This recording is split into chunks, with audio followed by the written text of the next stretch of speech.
6 Minute English from bbclearningenglish.com.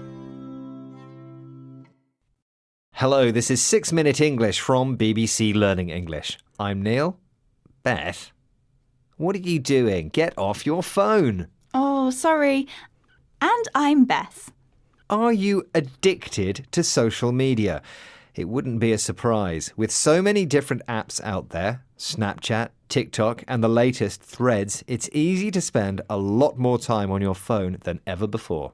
Yes. I don't think I'm addicted, but I definitely spend more time on social media than I'd like to.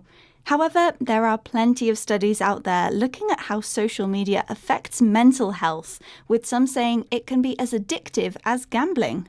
Research in the US has found that adolescents who spend more than 3 hours a day on social media have double the risk of developing depression and anxiety.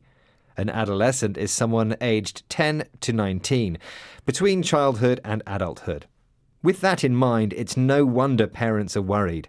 To help with this, the US is currently in the process of regulating social media apps for teenagers. Some scientists think the UK should do the same.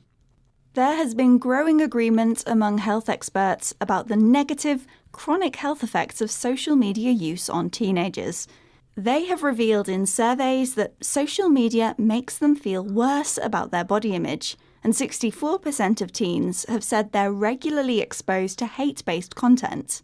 In this programme, we'll be discussing how social media affects teenagers, and as usual, we'll be learning some useful new vocabulary as well. But first, I have a question for you, Beth. The app Snapchat is a very common way that teenagers communicate these days. This is partly because messages and photos disappear after a certain time period. But what percentage of 13 to 24-year-olds use Snapchat? Is it A, 70%, B, 80%, or C, 90%? I'll guess 80%. OK, Beth, I'll reveal the answer later in the programme. Now, a lot of social media platforms, such as TikTok, work by showing and suggesting similar accounts and content to those someone has already searched for.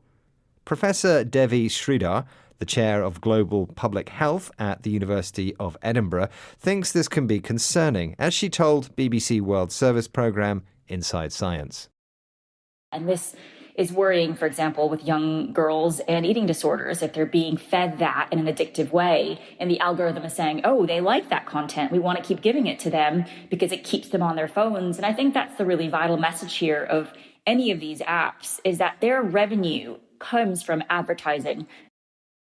Teenagers are being fed content in a way that is addictive. If you are fed something, it means you're given something. In this case, it refers to content, not food.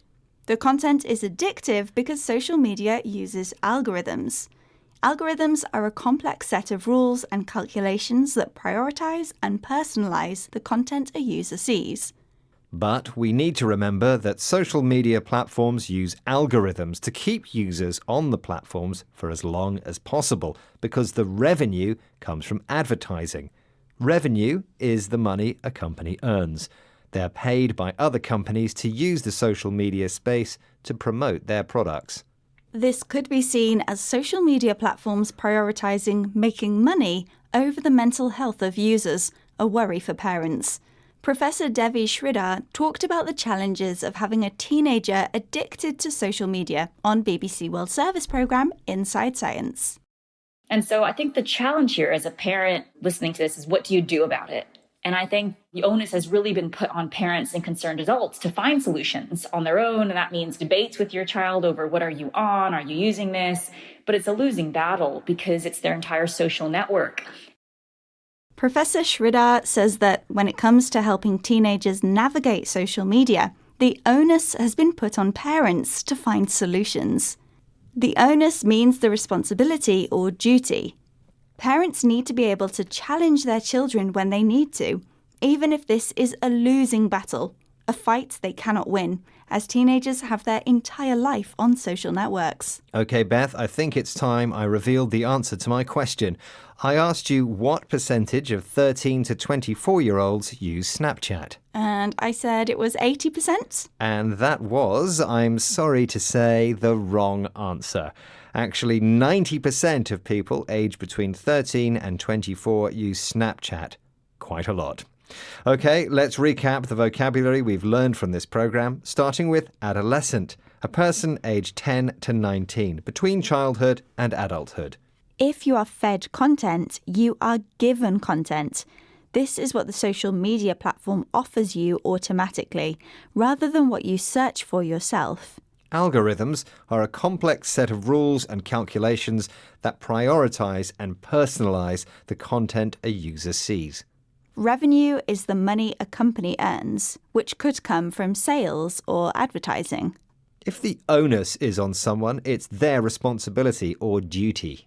And finally, a losing battle is a fight you cannot win. Once again, our 6 minutes are up. Join us again soon for more useful vocabulary here at 6 Minute English. Goodbye for now. Bye. 6 Minute English. From bbclearningenglish.com.